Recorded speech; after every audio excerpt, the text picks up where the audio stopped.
This day, Patriots Daily Podcast with yours truly, Khari Thompson, and the man, Taylor Kyles, who just completed his first day of training camp coverage. How are you feeling, my man?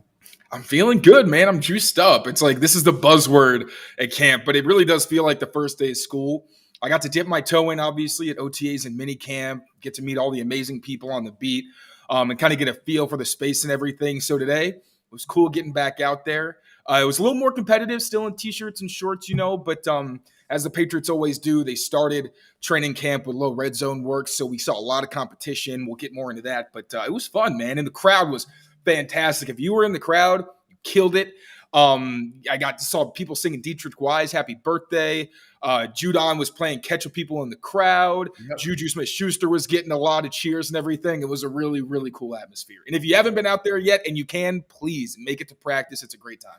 Yeah, and you always get a feel for who the energy guys are going to be because Judon's always kind of been that way. Kendrick Bourne has typically been that way in the past. He might be a little bit more, locked in, after, what happened last year where things didn't quite go so well. But, especially you see him in the stretching line. He's always dancing. He's always dapping people up. And he's having a good time out there. I remember when him and Cam were both there, like they were both having a great time. But yeah, it's really fun being out there for the first day, especially. Mm-hmm. It's the first time that fans have seen this team in a while, and the excitement is arguably at its zenith. Unless your team is going to big word.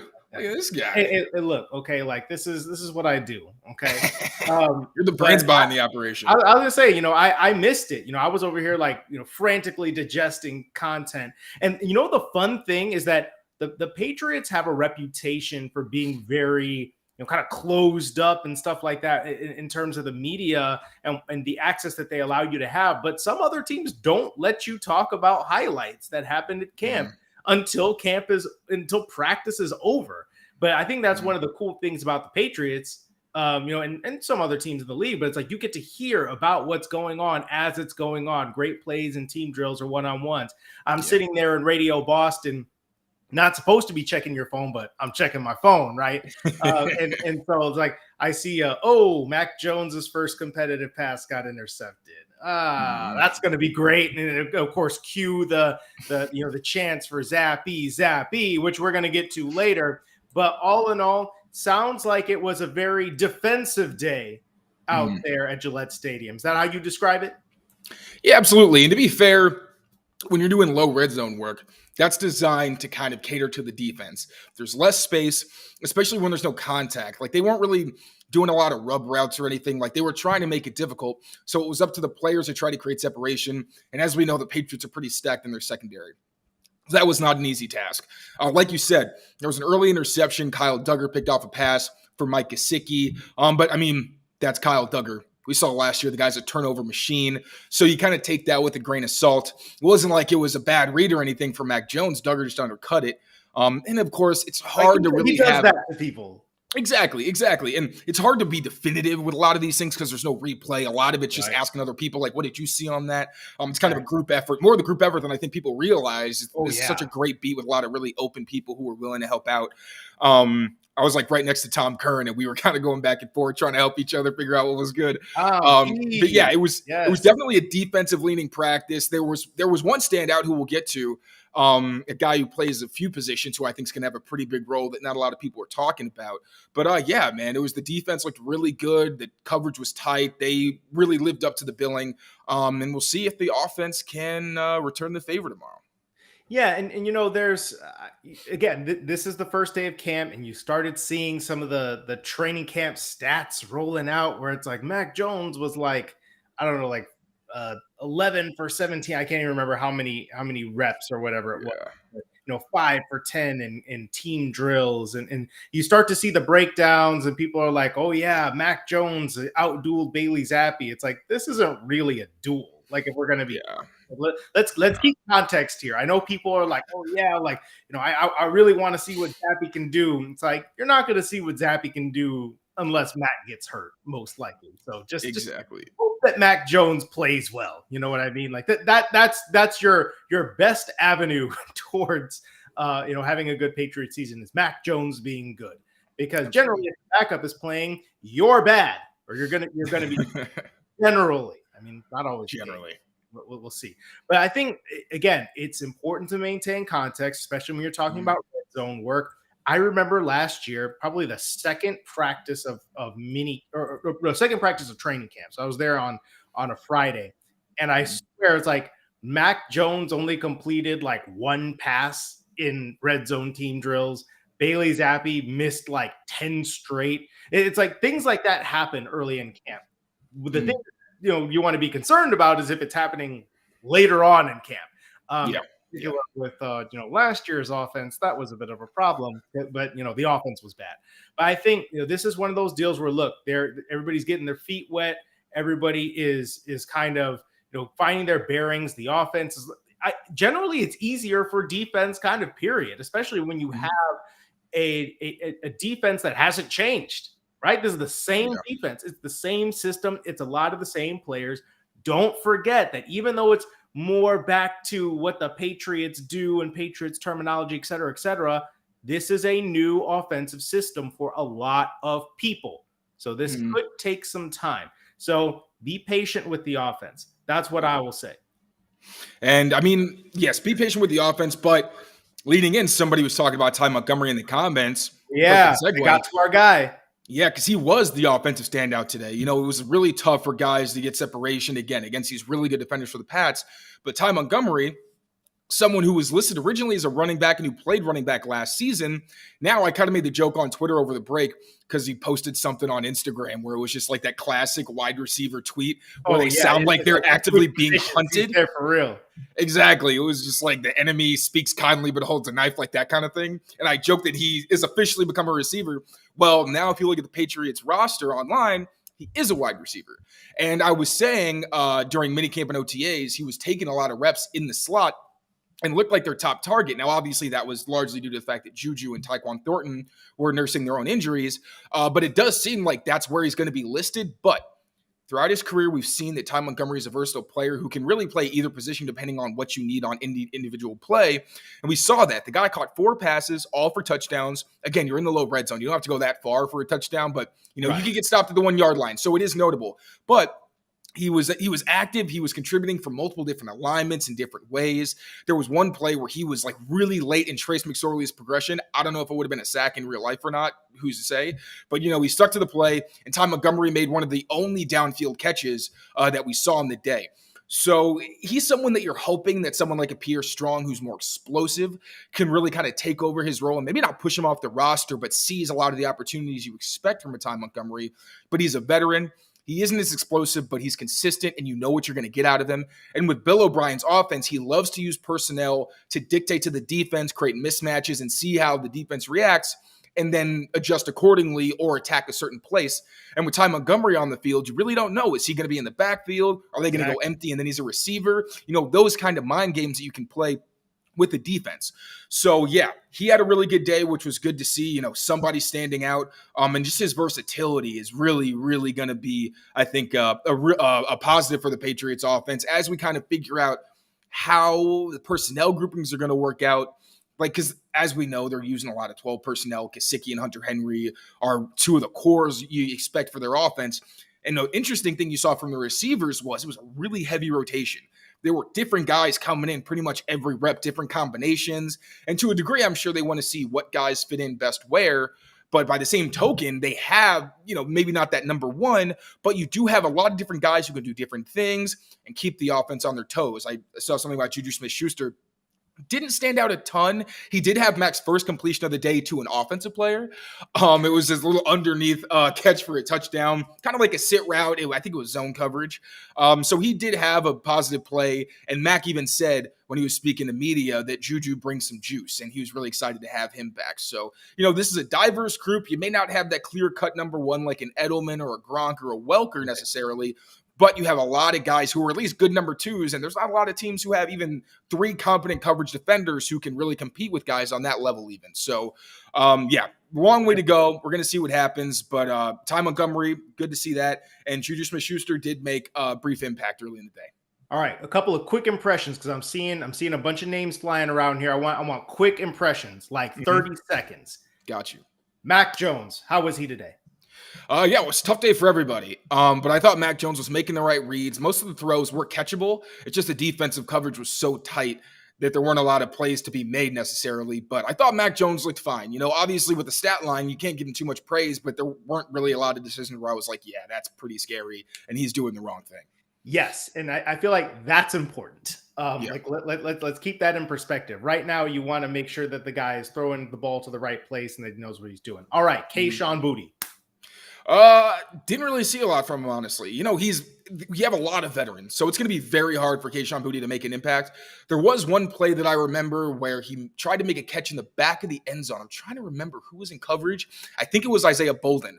But he went up, he had the catch for like a split second, showed really good body control, credit to him, just couldn't ultimately finish the play. It was a really good play. Again, I think it was Bolden. I'm not positive. I'd have to check my notes. But the defender, whomever it was, made a good play to stay in the rep and break it up late. So you didn't see a lot from Boutte. You saw the athleticism, but, in those reps where it's the third team, you'd like to see a little more for someone who's so talented. All right. Christian Gonzalez. Gonzalez actually got beat for a touchdown by Hunter Henry. It was one of the few positive plays for the offense, and it was really fun. Hunter Henry got up and he pumped up the crowd, which is pretty cool. But other than that, you didn't hear Gonzalez. You didn't really see Gonzalez in the action a lot, and that's what you want to see. The best cornerbacks, you don't hear from them very often unless quarterbacks are making the mistake of throwing to them. So, overall, got beat by Hunter Henry, wily veteran who has a good connection with Mac. But otherwise, you had a quiet day. All right, we brought up Mac Jones. I want to get into a little bit of sound here soon. So Mac Jones spoke to the media after practice, and there were a couple of interesting comments in here. Number one, there was a point in which he was talking about whether or not his relationship with Bill Belichick was good, because obviously this has been a storyline throughout the offseason and throughout the end of last season. Did, Bill Belichick and Mac Jones have a falling out? Did Mac Jones, reportedly going behind Bill Belichick's back to other coaches and asking for advice? Was that an issue? And we'd like to hear a little bit about what he had to say if we've got that sound. I think we got that somewhere. No, I think we're good. I think the biggest thing that we've all talked about is just having a fresh start. I think there's a lot of learning experiences from last year that we've talked about, and this year it's all about just working together, right? You got to come up with a plan and then obviously talk about it and then execute it. So I'm excited for that part of it. Really just for me, just trying to be really consistent, try not to, ride the wave and just stay my course. So I don't know how you read that. I find it a little bit interesting because whether or not their relationship is actually good for real, I think that's getting back to the, okay, look, we're not going to talk about what's going on behind closed doors. We're going to try to move. We're going to try to move past that. We're going to try and stay in the here and now. And I think that if nothing else, that's a good sign in terms of trying to at least ostensibly give this thing a fresh start. And you heard also Mac Jones talking about Bill O'Brien and basically, again, saying that he feels like the offense has a good mojo this year, which, again, from my perspective, right, last year you could tell it wasn't right. Like it felt obvious. It felt forced. Like Mac Jones, like, yeah, we're gonna teach each other this whole deal, and we're gonna work together. I'm gonna help teach the offensive coordinators. And you kind of got the feeling where he's like, yeah, I'm not really feeling this, and people like kind of trying to pump up the situation when you could tell it was awkward. And you had offensive team meetings on the field after practice because it wasn't going so well. If nothing else, whether or not the production is there on day one, it feels the vibe that I'm getting from all the way over here, like 20 miles away, feels a lot better.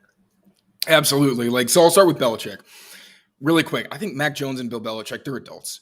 And they both want to have success, and that's the most important thing. So I don't think it really benefits either one of them to hold some grudge from last season in a year that we all know was tumultuous and was out of character for the Patriots in terms of just how little structure they had, the lack of communication, the lack of cohesiveness, all that.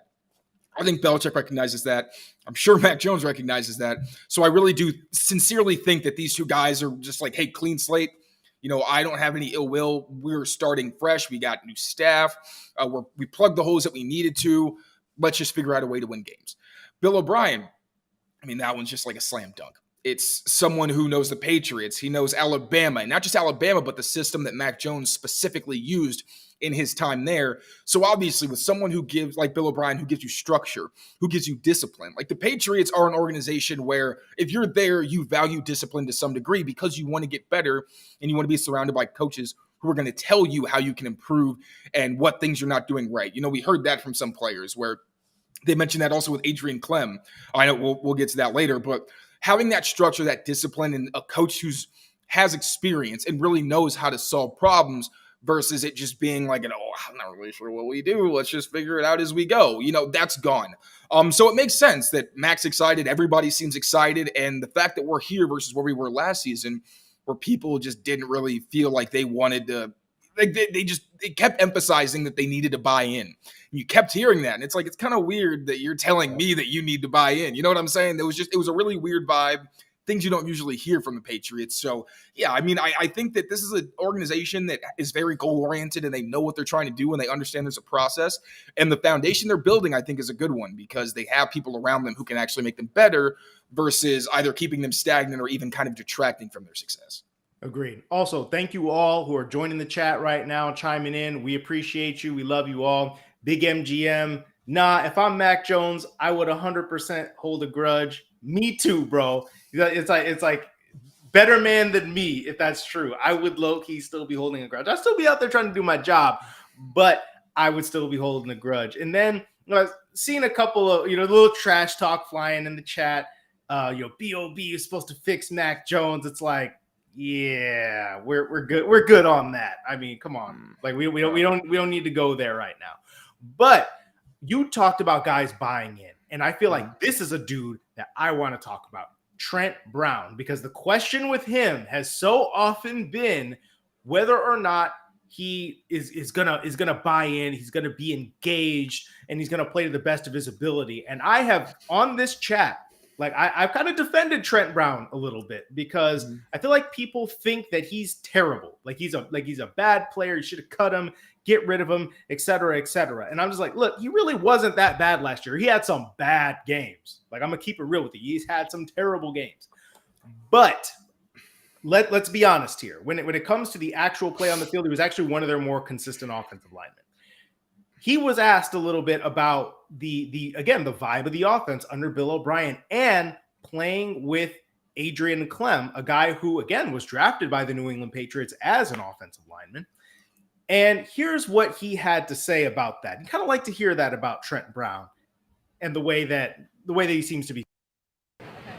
What's it been like working with Adrian Clem?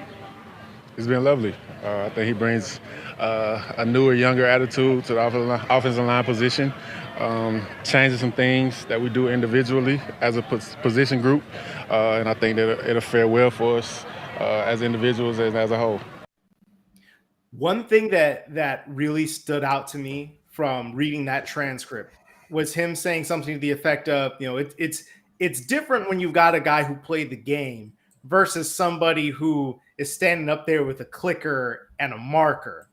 And Matt Patricia did a million years ago play offensive line for like Rochester, like Polytechnic or whatever it is, like some like D3 or something like that.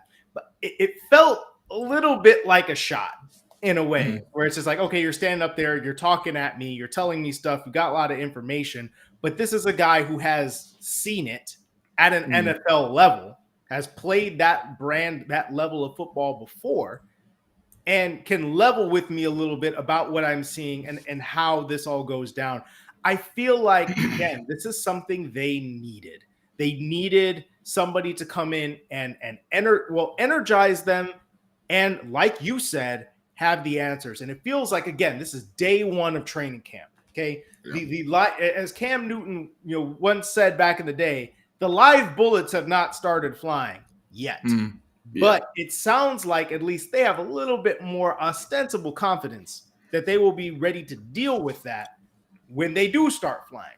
How are you feeling about Trent Brown and also on the other side of the line, right tackle? Yeah, so Trent Brown, I think he's a very misunderstood player. I think for someone who constantly has his effort questioned, and people kind of make it seem like he has some lack of work ethic. He's someone who played every game for the Patriots last season, despite the fact that he lost 10 pounds because he had the flu against Buffalo. I don't know how many players who aren't serious about their craft that would do that, feeling that like most of us don't want to get out of bed. This man was going up against the Bills edge rushers. So for one, like he played every game, even though he wasn't always in the best physical shape. So I do want to say that, first of all, because I think he deserves more respect than he gets. On top of that, he is objectively one of the better tackles in the league. I think last year, more than bad games, he had bad moments where you saw the communication where he's just making these inexplicable mistakes that you didn't see him make at any other point in his career. Like Trent Brown's not someone where you're saying, hey, he's physically great, but his mental makeup isn't there. Like it was definitely strange. And I'm sure it coincides with the fact that players were saying they changed from like a word-based system to a numbers-based system.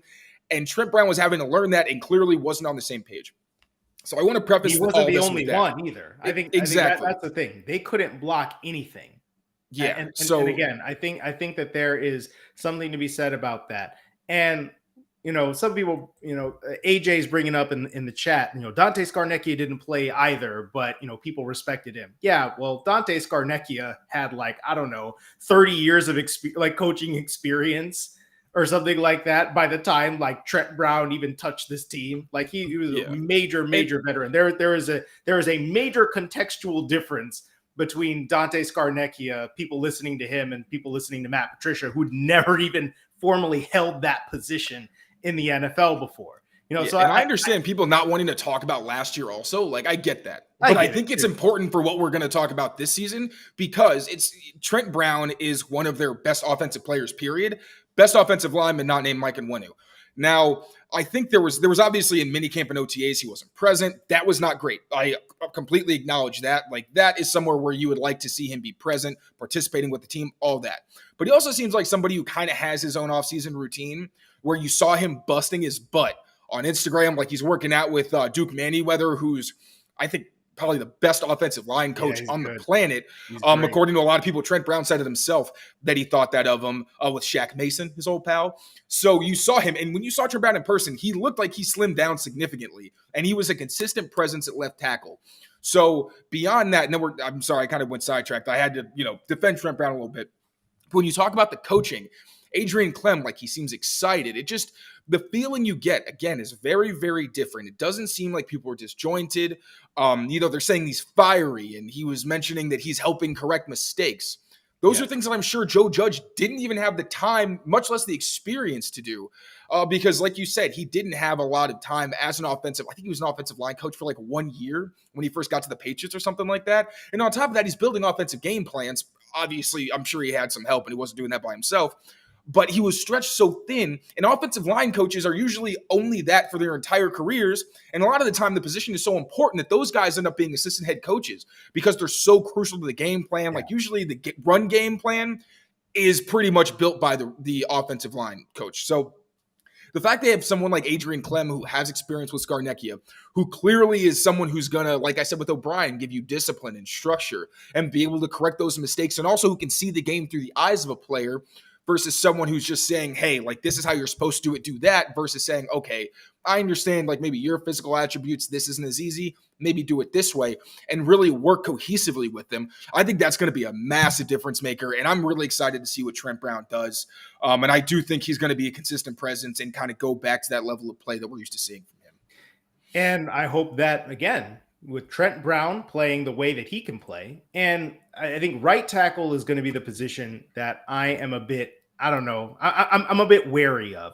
But hopefully if Mac Jones gets the protection he needs and this offense can function in this kind of, I think you're going to see a lot of 4 or 5 wide, spread it out, get the ball out of your hands. Real quick, before we got to peace out by 7:00, who are maybe a one riser and one faller from today?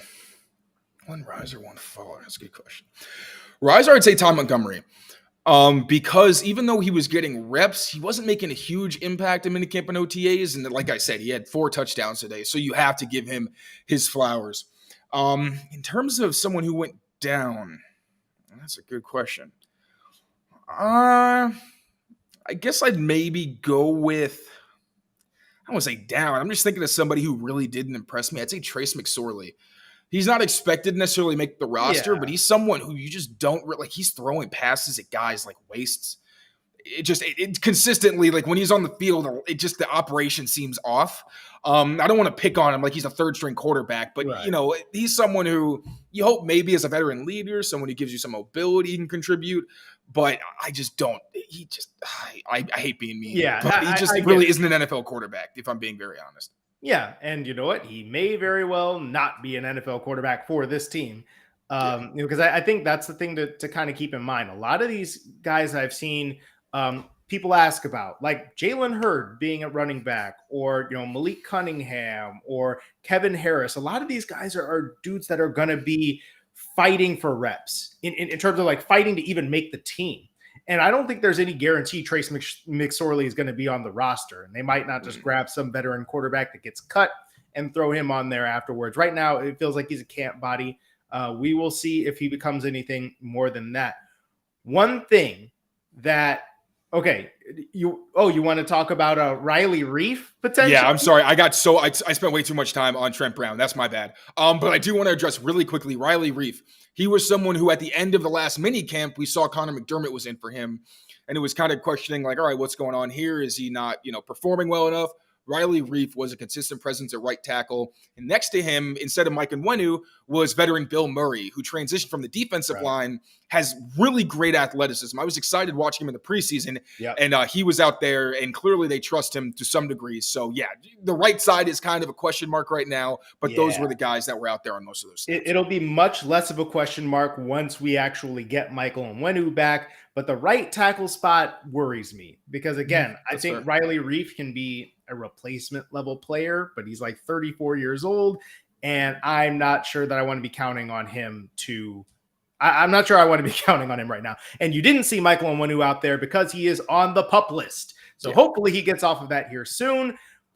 We are going to be continuing to watch what goes on at Patriots training camp. I would suspect you're going to see more red zone tomorrow and maybe open it up a little bit more as the week goes on and getting into next week.